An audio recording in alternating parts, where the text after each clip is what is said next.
It's known as the philosophy of early childhood education. But an expert in aging has now discovered it's an excellent way to care for people with dementia. Kathy Meneno with more in this week's Kupuna Life. These children at the Montessori Community School in Makiki learn by a philosophy and system developed by Dr. Maria Montessori in Italy more than 100 years ago. It's really, approaching education in a very holistic way, looking at the whole child developmentally, in physical, in cognitive, and even in a spiritual way. The Montessori approach is all about engagement. It's all about having a person focusing their attention on what they're doing and making sure that it's meaningful activity. And when a person is engaged in meaningful activity, they cannot, at the same time, be exhibiting a challenging behavior. Dr. Cameron Camp is an internationally known research scientist on aging, recently in the islands. Then the next child comes. Now repeat after me. Lefty loosey, righty tighty.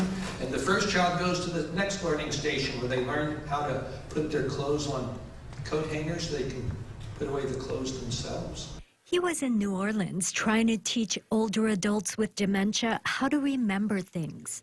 That started at exactly the same time that my children started a Montessori school. And I walked into that classroom and I looked around. I said, this is the way. So I talked to a friend of mine who was a neuropsychologist.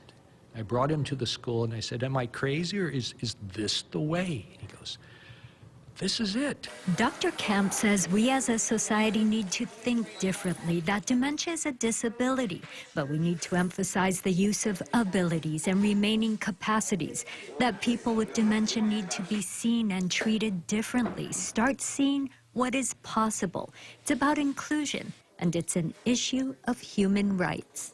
There's a thing called the Americans with Disabilities Act, which is why you have ramps for people with mobility challenges. So where are our cognitive ramps? A goal is to create an environment where people with dementia are as independent as possible, can make choices and be treated with respect, dignity, equality, give them the tools and training so they can begin to believe there is something they can do.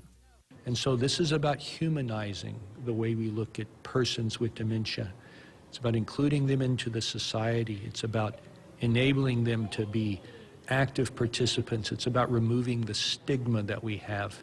It's about reducing fear and giving hope. What it really came down to was realization that Montessori really is a way of life, and that it applies to any age, and it's really about respecting human beings. And it's already starting to be explored and incorporated here in Hawaii at the St. Francis Intergenerational Center in Ewa Villages. For Kupuna Life, Kathy Meneno, KHON2 News.